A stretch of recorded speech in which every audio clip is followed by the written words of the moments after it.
लाडक्या बहिणींसाठी शेवटची संधी. 80 लाख लाडक्या बहिणींचे हप्ता होणार कायमचा बंद. लाडक्या बहिणीसाठी 4 नियम आत्ता लागू झालेत. मुख्यमंत्र्यांनी लाडक्या बहिणींना दिली 2 दिवसाची मुदत. आता जर तुम्ही हे कागदपत्र दिलं नाही तर तुमचे 1500 रुपये कायमचे बंद होणार. ज्या बहिणी 2 दिवसात हे कागदपत्र जमा करतील त्यांनाच आता फेब्रुवारीचा हप्ता आणि इथून पुढचे सगळे हप्ते मिळणार. स्वतः मुख्यमंत्र्यांनी ही माहिती दिली आहे. जर तुम्हाला इथून पुढचे सगळे पैसे मिळवायचे असतील तर हे कागदपत्र तुम्ही अंगणवाडी सेविकांकडे जमा करून द्यायचे. लाडक्या बहिणीसाठी शेवटची संधी आहे, कारण जर हे कागदपत्र अंगणवाडी सेविकांकडे जमा केलं नाही तर 1500 रुपये कायमचे बंद होणार. आत्ताच काही दिवसांपूर्वी राज्याचा नवीन अर्थसंकल्प सादर झालाय. त्यामध्ये 21,000 कोटींचा निधी बहिणींसाठी मंजूर केलाय. आता हा निधी पाहून बहिणी खुश झाल्या होत्या, पण लक्षात घ्या मागच्या वर्षी हाच निधी 36,000 कोटी होता. म्हणजे 15,000 कोटींचा निधी हा कमी मंजूर झालाय. याच्यावरून तुम्ही लक्षात घेऊ शकता की सगळ्या बहिणींना पैसे आता मिळणार नाहीत. 4 नियमांनुसारच पैशांचं वितरण होणार. ज्या महिला या 4 नियमात बसतील आणि ज्या बहिणी लवकरात लवकर हे कागदपत्र जमा करतील फक्त त्यांनाच पैशांचं वितरण होणार आहे. आत्तापर्यंत लाडक्या बहिणींना जानेवारीपर्यंतचा हप्ता मिळालेला आहे. आता बहिणी वाट पाहत आहेत फेब्रुवारीच्या हप्त्याची, पण सरकारकडे पैसे नव्हते आणि ते पैसे सरकारने अर्थसंकल्पात मंजूर केले. आता कोणत्याही क्षणी फेब्रुवारीचा हप्ता सुरू होईल, पण फेब्रुवारीच्या हप्त्यापासूनच लाडक्या बहिणीला आता अपात्र करायला सुरुवात झालीय. 4 नियमांनुसार पहा, लाडक्या बहिणीला वाटत असेल की आपोआप पैसे येतील, पण असं होणार नाही. कारण की 4 नियम जर बसले नाहीत आणि हे कागदपत्र जर अंगणवाडी सेविकांना लवकरात लवकर जमा केलं नाही तर तुमचे पुढचे पैसे तर बंद होतीलच, पण तुमचे मागचे जे पैसे आहेत, जे राहिलेले आहेत, तेही तुम्हाला मिळणार नाहीत. आणि ज्यांना नियमितपणे पैसे मिळाले त्यांचे पैसे देखील सरकार जमा करून घेऊ शकतं. सरकारने 4 नियम तर लावलेच आहेत. ते 4 नियम नेमकं कसे आहेत, या 4 नियमात तुम्ही बसता का, हे कसं चेक करायचं हे प्रत्येक महिलेला आता लवकरात लवकर पाहावं लागेल. पण सगळ्यात महत्त्वाची गोष्ट ते कागदपत्र. एक कागदपत्र जे लाडका बहिणींनी अंगणवाडी सेविकांकडे जमा करायला सांगितलेलं आहे. पहा, नवीन 4 अटी लागू केल्यात आणि ह्या 4 अटींनुसारच पैशाचं वाटप होणार. या 4 नियमात जेवढ्या बहिणी बसतील त्याच पात्र समजल्या जाणार. ज्या बहिणी कागदपत्र जमा करतील तेवढ्याच पात्र. ज्या बहिणी करणार नाहीत त्या सगळ्या अपात्र. लक्षात घ्या, हे 4 नियम लागू झाल्यामुळे आज सकाळीच 76 लाख महिला अपात्र ठरल्या आहेत. आता बऱ्याचशा महिलांना वाटतं की आधीचे हप्ते आले म्हणजे पुढचे हप्ते आपोआप येतील. मग लक्षात घ्या, अर्थसंकल्प सादर झालाय आणि अर्थसंकल्प हा पुढच्या वर्षासाठी आहे, म्हणजे 1 मार्चपासून पुढच्या 31 मार्च 2027 पर्यंत. तर तोपर्यंतचे नियम आता फायनल झालेले आहेत. पहा, आधी जे होते ते नियम वेगळे होते. आधी काय असायचं, जसं तुम्हाला माहीत आहे की 4 चाकी गाडीचा नियम होता. 4 चाकी गाडी तुमच्याकडे नसली तर पैसे मिळायचे. उत्पन्न कमी असायला हवं असा एक नियम होता. पण आता तेवढ्यावर सरकार थांबलं नाही. तर आता तुमच्या घरात टीव्ही असेल, तुमच्या घरामध्ये फ्रीज असेल किंवा तुमच्या घरात 2 चाकी गाडी म्हणजेच मोटरसायकल असेल तरी देखील तुमच्या खात्यात पैसे यायला अडचण येऊ शकते. तर असे महत्त्वाचे नियम आता बदलले आहेत. पहा, नियम हे पूर्णतः नवीन आहेत आणि एक कागदपत्र लवकरात लवकर द्यायला सांगितलेलं आहे. त्यामुळे तुम्ही जर या नियमांची माहिती घेतली नाही तर लक्षात घ्या, फेब्रुवारीपासून पूर्ण वर्षभर 1500 रुपये येणार नाहीत. म्हणजे लक्षात घ्या, 1500 रुपये एका महिन्याचे म्हणजे एका वर्षाचे होतात 18,000 रुपये. आणि साधारणपणे या सरकारचा कालावधी राहिलाय 3 वर्ष. तर साधारणपणे 54,000 तुमचं नुकसान होऊ शकतं. अतिशय महत्त्वाची जर माहिती तुम्ही व्यवस्थित घेतली नाहीत तर. त्यामुळेच आजच्या व्हिडिओमध्ये तुम्हाला ते 4 नवे नियम कोणते आहेत, कोणते कागदपत्र तुम्हाला जमा करायचे आहे की ज्यामुळे तुमचे पैसे कायमस्वरूपी सुरू राहतील. पहा, या व्हिडिओचा एकही भाग तुम्ही जर स्किप केला तर तुमचे पैसे 100% बंद होऊन जातील. त्यामुळे अतिशय लक्षपूर्वक ही माहिती पाहायची आहे. चला तर मग वेळ वाया न घालवता व्हिडिओला सुरुवात करूया. लाडकी बहीण योजनेसाठी लागू झाले 4 भयानक नियम आणि एक कागदपत्र लाडक्या बहिणीला करायला लावले जमा. 2 दिवसाच्या आत मुख्यमंत्र्यांची अर्जंट सूचना. पहा, हा विषय आता लाडक्या बहिणीच्या भविष्याचा आहे. स्वतः मुख्यमंत्र्यांनी काल रात्री बैठक घेतली. त्या बैठकीत KYCचा आकडा चेक करण्यात आला. तेव्हा लक्षात आलं की निम्म्यापेक्षा जास्त महिलांची KYC अजून बाकी आहे. आणि ज्यांनी KYC केली आणि त्याच्यात चुका झाल्या तर अशा सगळ्या महिलांचे पैसे बंद होणार आहेत. अशा प्रकारचा इशारा मुख्यमंत्र्यांनी दिला. आता जर तुम्ही KYC केली नसेल किंवा चुकली असेल तरीही तुम्हाला जर पैसे मिळवायचे असतील तर हा व्हिडिओ तुम्ही लक्षपूर्वक पहा. कारण की 4 नियम आणि एक कागदपत्र काय आहे हे जर तुम्हाला समजलं आणि याप्रमाणे तुम्ही काम केलं तर तुमचे पैसेही येऊ शकतात. चला तर मग सरकारचे ते 4 नियम नेमके काय आहेत आणि ते तुमच्यावर कसे लागू होणार हे टप्प्याटप्प्याने समजून घेऊया.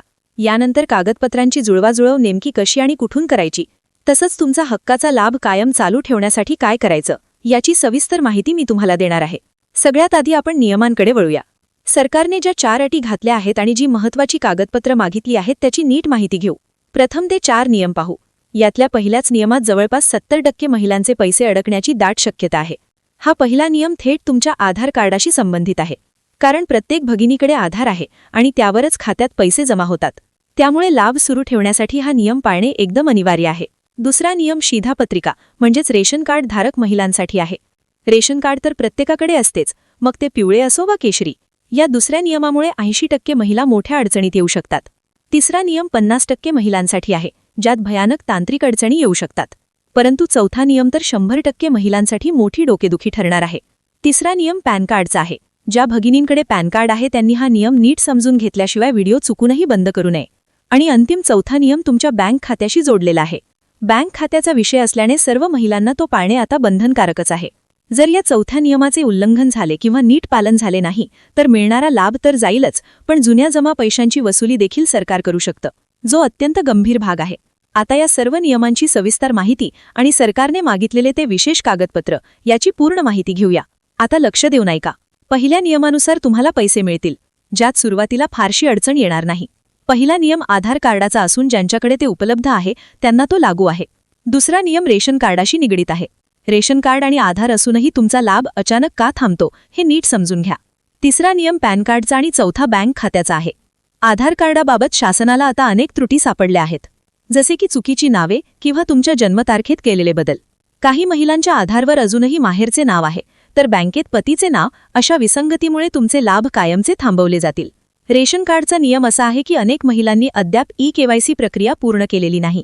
रेशन दुकानात त्वरित जाऊन पॉस मशिनीवर अंगठा लावून कुटुंबाची केवायसी करणे अत्यंत गरजेचे आहे. पॅन कार्डचा नियम तर अत्यंत आहे. ज्यांचे पॅन कार्ड आधारला लिंक आहे त्यांचे सर्व बँक व्यवहार सरकारला सहज कळतात. यावरून तुमच्या वार्षिक उत्पन्नाचा अचूक अंदाज घेऊन सरकार अपात्र महिलांना योजनेतून बाहेर काढणार आहे. चौथा नियम बँक बॅलन्सचा आहे. अनेक महिला पैसे जमा झाल्याच ते लगेच काढून घेतात. खात्यात किमान आवश्यक शिल्लक ठेवत नाहीत, ज्यामुळे तांत्रिक अडचणी निर्माण होतात. तसेच आधार बँक लिंकिंग हा देखील यातला सर्वात मोठा मुद्दा आहे. आता सरकारने कोणते कागदपत्र कोठे सादर करायला सांगितले आहे आणि केवायसीचे काय नियम आहेत ते पहा. सरकारने ई-केवायसीची मुदत 31 मार्च 2024 पर्यंत ठेवली होती. तोपर्यंत केवळ 50%च काम पूर्ण झाले. ज्यांची केवायसी राहिली आहे त्या महिलांना आता शेवटची संधी आहे. तर माझ्या लाडक्या बहिणींनो, आत्तापर्यंत तुम्ही ऐकलं की परिस्थिती किती गंभीर आहे. 76 लाख महिला आधीच अपात्र ठरल्या आहेत आणि तुमचा नंबर त्यात लागू नये असं मला मनापासून वाटतं. म्हणूनच आता तुमच्या पुढच्या 2 मिनिटात मी तुम्हाला स्टेप बाय स्टेप सांगणार आहे की तुम्हाला नेमकं काय करायचं आहे. नीट लक्ष देऊन ऐका आणि वाटलंच कुठेतरी लिहून ठेवा. स्टेप 1. अंगणवाडी सेविकांशी. उद्याच्या उद्या शक्य असल्यास आजच तुमच्या भागातील अंगणवाडी सेविकेला भेटा.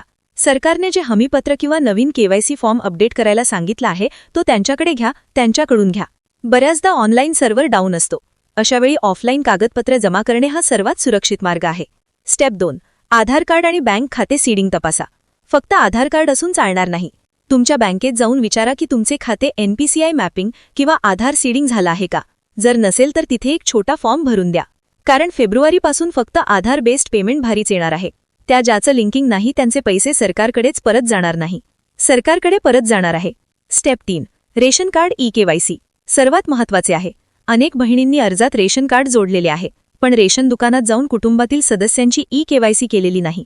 तुमच्या जवळच्या स्वस्त धान्य दुकानात जा आणि पॉस मशिनीवर अंगठा दाबून तुमची केवायसी पूर्ण करा. जर रेशन कार्डवर तुमचे नाव अपात्र ठरलं तर लाडकी बहीण योजनेचेही पैसे बंद. स्टेप 4. नवीन उत्पन्न प्रमाणित किंवा स्वयं घोषणापत्र. नवीन अर्थसंकल्पानुसार उत्पन्नाचे निकष झालेला आहे. जर तुमचं उत्पन्न 2.5 लाखाच्या असेल तर तसा पुरावा किंवा सेतू केंद्रातील दाखला पुन्हा एकदा अर्जासोबत जोडावा लागू शकतो. अंगणवाडी सेविकेला विचारून घ्या की तुम्हाला नवीन स्वयं घोषणापत्र द्यायचं आहे का. माझी एक छोटी विनंती बहिणींनो, ही माहिती फक्त स्वतःपुरती मर्यादित ठेवू नका. आपल्या गावातल्या किंवा नातल्यातल्या अशा अनेक गरजू महिला आहेत ज्यांना मोबाईल बघता येत नाही किंवा त्यांना वाचता येत नाही. असा व्हिडिओ त्यांच्यापर्यंत पोहोचवा. तुमच्या एका शेअरमुळे एखाद्या गरीब बहिणीचे वर्षाचे 18,000 रुपये वाचू शकतात. तुम्हाला काय करायचं आहे? तुम्हाला आता काय करायचं आहे?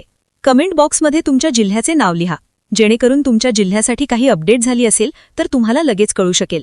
जर तुम्हाला तुमचा हप्ता मिळाला असेल किंवा काही अडचण येत असतील तर तेही कमेंट्समध्ये नक्कीच सांगा. मी प्रत्येक कमेंट्स तुम्हाला वाचून मदत करण्याचा प्रयत्न करेन. आणि हो, अशाच खात्रीशीर माहितीसाठी आपल्या चॅनलला सबस्क्राईब करायला विसरू नका. वेळ खूप कमी आहे, फक्त 2 दिवस, त्यामुळे एवढे आळस करू नका. लगेच कामाला लागा. भेटूया पुढच्या व्हिडिओमध्ये. तोपर्यंत स्वतःची काळजी घ्या. धन्यवाद.